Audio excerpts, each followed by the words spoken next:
আম জনতা উন্নয়ন পার্টির মুর্শিদাবাদ লোকসভার প্রেসিডেন্ট শফিকুল ইসলাম এর হাত ধরে প্রায় ৩০০ জন আম জনতা উন্নয়ন পার্টির সমর্থক আজ মুর্শিদাবাদ জেলার কার্যালয়ে তৃণমূল কংগ্রেসে যোগদান করলেন। সংখ্যালঘু ভোট যাতে ভাগ না হয় সেই উদ্দেশ্যেই এই যোগদান, বললেন শফিকুল ইসলাম। আপনারা এখন দেখছেন সেই যোগদান পর্বের ছবি আমাদের ক্যামেরায়। আজ ৩০০ জন ৩০০ জন আম জনতা উন্নয়ন পার্টির সমর্থক তৃণমূল কংগ্রেসে যোগ দিলেন। আমাদের এই মুর্শিদাবাদ জেলায় আমি মুর্শিদাবাদ ৬৪ নম্বর বিধানসভার ক্যান্ডিডেট শাওন সিংহ রায়, সর্বভারতীয় তৃণমূল কংগ্রেসের মাননীয়া মমতা ব্যানার্জি এবং অভিষেক বন্দ্যোপাধ্যায়ের ক্যান্ডিডেট।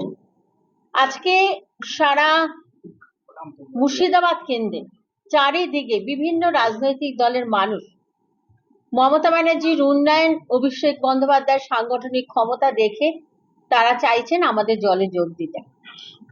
এবং প্রতি মুহূর্তে আমরা কখনো কংগ্রেস, কখনো সিপিএম, কখনো ফরওয়ার্ড ব্লক, আপনারা এর আগে দেখেছেন যে আমাদেরই ব্লকের যিনি জেইউপির সভাপতি ছিলেন সাবিরুল ইসলামকে আমরা জয়েন করিয়েছিলাম।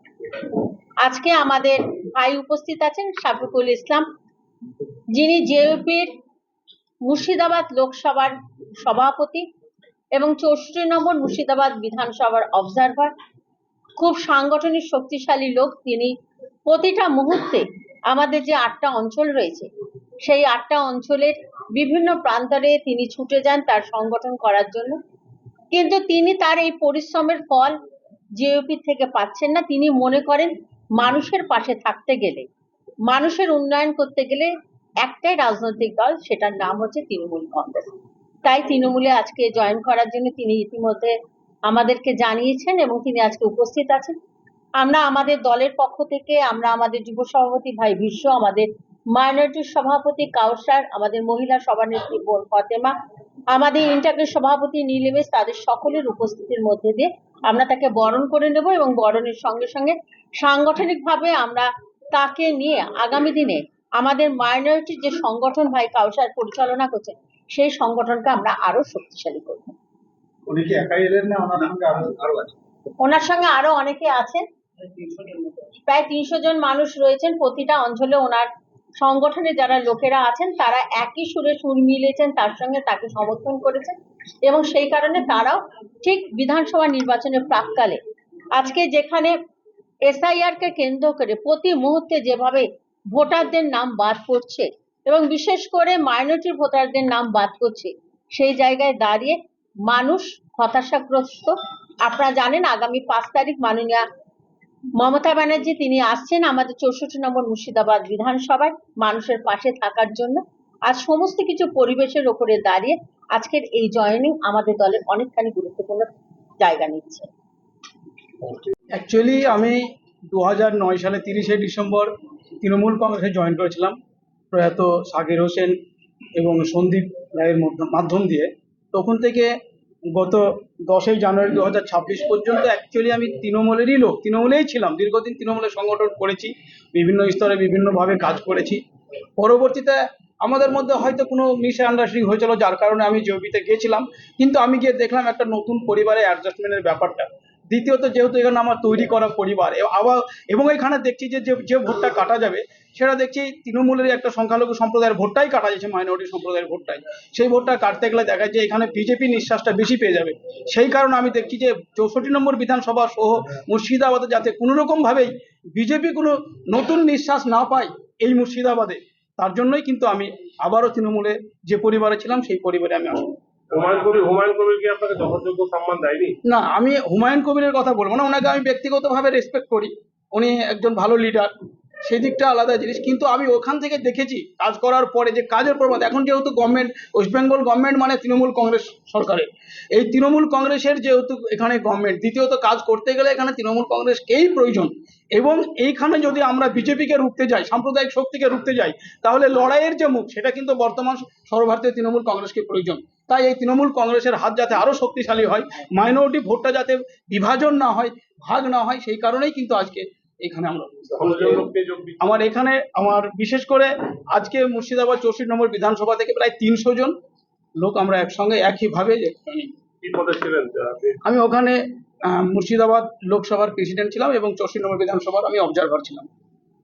যখন এজিওগুলো জয়েন করে তখন কি জানতেন না যে মুখ্যমন্ত্রী ভাগ হয়ে যাচ্ছে? হ্যাঁ, জানতাম, কিন্তু একটু আগেই বললাম আমি যে আমাদের মধ্যে একটা হয়তো কোনো রকম একটা মিসআন্ডারস্ট্যান্ডিং হয়েছিল, যেটা আমরা মিটিয়ে নিয়েছি। আমাদের ঘরের বিবাদ সে ঘরে আমরা মিটিয়ে নিয়েছি, অতএব সেই দিক দিয়ে আর আমাদের কোনো অসুবিধা নেই।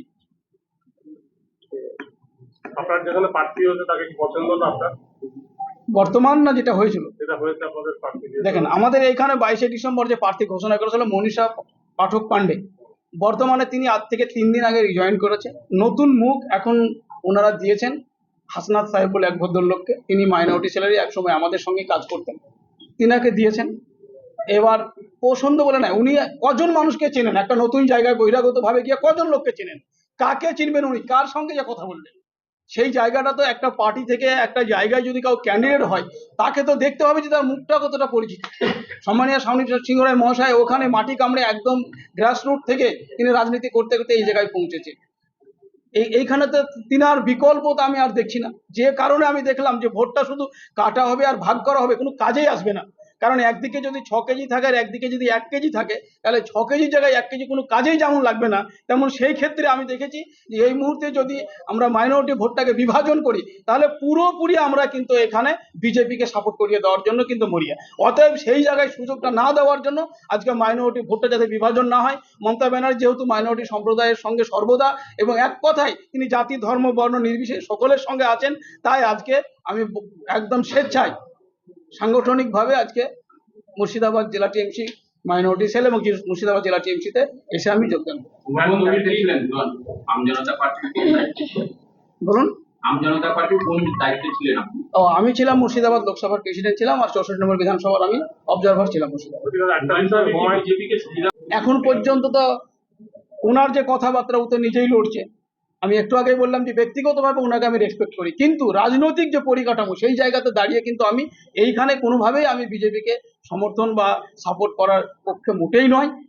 আর উনি যদি গোপনভাবে করে তার ব্যক্তিগত ব্যাপার, কিন্তু আমি ওনার যা পেয়েছি তাতে যেখানে প্রার্থী দেওয়ার প্রয়োজন ছিল না সেই সব জায়গাতে প্রার্থী দিয়ে যদি মাইনরিটি ভোটটা কেটে নেওয়া যায় তাহলে তো এরা পক্ষান্তর তাই হয় যে একটা দলকে সুবিধা করিয়ে দেওয়া।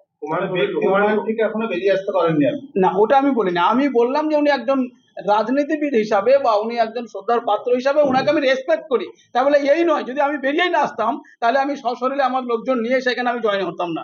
আমি বললাম ওনাকে ব্যক্তি হিসাবে আমি শ্রদ্ধা করি, কিন্তু রাজনৈতিক দল হিসাবে নয়। রাজনৈতিক ব্যক্তি হিসেবে ধারণীদিকে বেশি পছন্দ করছেন? হ্যাঁ, আমি এখানে যারা আছেন বিশেষ করে সামনে আছেন, আমাদের আবুল কাউসার আছে, বিশ্বদা আছে, বিশ্বদার সঙ্গে আমার প্রতিনিয়ত কথা হয়েছে, কদিন থেকে দিদির সঙ্গে কথা হয়েছে।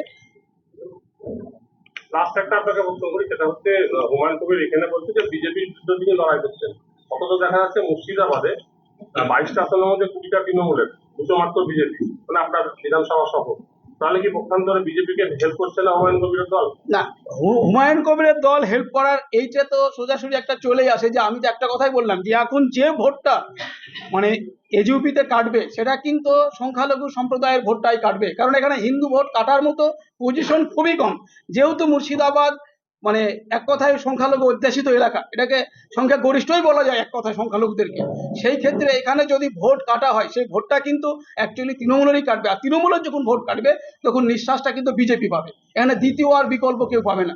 তাহলে তাই যদি হয় যেখানে পাস করার প্রয়োজন নাই বা পাস করার ক্ষমতা নাই বা সেখানে নিঃশ্বাস পড়ে নাই, তাহলে 200 ভোট কাটলে 200 তৃণমূলেরই কাটবে। তাহলে সেখান থেকে বোঝা যায় যে অবশ্যই নিঃশ্বাসটা পাওয়ার জন্য এই জায়গাটা করা হয়েছে।